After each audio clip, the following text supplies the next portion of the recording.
کشمیر میں بھیڑ پالن کے شعبے کو فروغ دینے کے لیے محکمہ شیپ ہسبنڈری پچھلے کئی سالوں سے مختلف نوعیت کے پروگرام چلا رہا ہے۔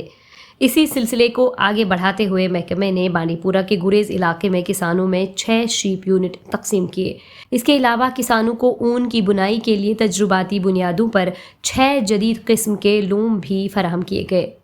یہاں یہ بات قابل ذکر ہے کہ گریز میں مقامی طور پر کئی علاقوں میں پٹو تیار کیا جاتا ہے۔ شیپ یونٹ اور لوم تقسیم کرنے کے حوالے سے منعقد تقریب کے دوران ڈائریکٹر شیپ ہسبنڈری کشمیر محمد رفیق شاہ، ضلع شیپ ہسبنڈری افسر بانڈی پورہ ڈاکٹر پیر ارشاد، ڈی ڈی سی گریز تسلیمہ بیگم اور دوسرے افسران موجود تھے۔ تقریب کے دوران ڈی ڈی سی گریز نے یونٹ ہولڈروں میں اسناد بھی تقسیم کی۔ اس موقع پر شیپ ہسبنڈری محکمے کا کہنا تھا کہ لوگوں کی پائیدار ترقی کو یقینی بنانے کے لیے بھیڑ پالن اور اون کی بنائی کو فروغ دیا جا رہا ہے۔ تقریب کے دوران خطاب کرتے ہوئے director sheep husbandry Kashmir, D D C Gurez اور دیگر افسران کا کہنا تھا کہ مختلف فلاحی اسکیموں کی بدولت گریز میں مقامی معیشت کو مستحکم کیا جا رہا ہے اور کسانوں کی ہر ممکن مدد کے لیے محکمہ شیپ ہسبنڈری وعدہ بند ہے۔ تقریب کے دوران شیپ یونٹ اور لوم حاصل کرنے والے کسانوں نے محکمہ شیپ ہسبنڈری کا شکریہ ادا کیا۔ ان کسانوں کا کہنا تھا کہ محکمے کے اس اقدام سے نہ صرف انہیں روزگار کا ایک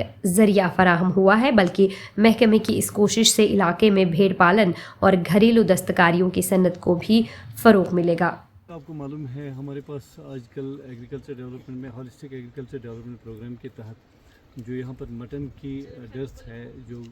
ڈیمانڈ اور سپلائی میں جو گیپ ہے، اس کو فل اپ کرنے کے لیے ڈیفرنٹ اسکیمز ہیں، جس میں ہم لوگوں کو ہارزنٹل ایکسپینشن میں لیتے ہیں۔ اس میں ہم 50 ایوز کے یونٹس، 20 ایوز کے units I S D S میں اور 10 ایوز کے یونٹس ڈفرینٹ اسکیمز میں جو یہاں پر کچھ ایک تو گورنمنٹ پارٹیسپیٹری موڈ پر دیتے ہیں اور دوسری بھی کچھ ایسی اسکیمز ہیں جن میں لوگوں کو ہم بھیڑیں اور بکریاں پالنے کے لیے یہاں سبسڈائز اسکیمز میں بھی دیتے ہیں اور پارٹیسپیٹری موڈ میں ہم مفت میں ان کو دیتے ہیں۔ تو اس کے ساتھ ساتھ ایک بہت بڑی پرابلم جو بن گئی تھی ہماری یہاں پر، ہمارا جو اون ہے جموں کشمیر میں پوری طرح سے اس وقت اون کا جو مارکیٹ ہے وہ ڈیونڈل ہے، کوئی لینے والے نہیں ہیں، مارکیٹ میں کافی پرابلم ہے۔ تو اس کو کیسے وہ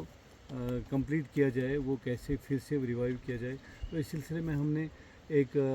ریوائول آف وول جو ہے اس کے تحت ہم نے کچھ یہاں لومز دے دیے، کیونکہ یہاں ان کا ٹریڈیشنل کام ہے یہ پٹو بنانا۔ تو ہم نے ایک پٹو کا ایک ماڈرن لوم ان کے لیے لے کے آئے ہم، جو ہم نے 4-5-6 لوگوں کو پہلے سیمپل کی بنیاد پر دینا یہاں پر مناسب سمجھا۔ جو handy crafts and hand loom ہے وہ مختلف طریقوں سے ان کا جی آئی ٹیگنگ وغیرہ کرتے ہیں، ان کی آرگینک سرٹیفکیشن بناتے ہیں۔ اگر وہ اس سلسلے میں ہم کامیاب ہو جائیں، یہاں کے پٹو کو ہم آرگینک سرٹیفکیشن میں لے جائیں اور اس کا جی آئی ٹیگ ہو جائے، تو انشاءاللہ ان کی مارکیٹنگ کا بھی مسئلہ حل ہو جائے گا اور ان کا روزگار جو ہے بہت اچھی طرح سے گریسفلی طریقے سے بن جائے گا۔ اس کے ساتھ ساتھ ہم یہاں پر جو گریزی بریڈ ہے ہماری شیپ کی، اس کو بھی ریوائیو کرنے کے لیے ہمارے پاس ایک یونیورسٹی کے پاس پروجیکٹ ہے۔ ہم بہت شکر گزار ہیں شیپ ڈپارٹمنٹ کے ڈائریکٹر صاحب آئے یہاں۔ پہلے ہم یہ پٹو بنتے تھے، اس میں بہت ٹائم لگتا تھا، اس نے جو ہم کو یہ لوم دے دیا ہے اس کے بہت شکر گزار ہے، اس سے ہم کو بہت فائدہ ملے گا۔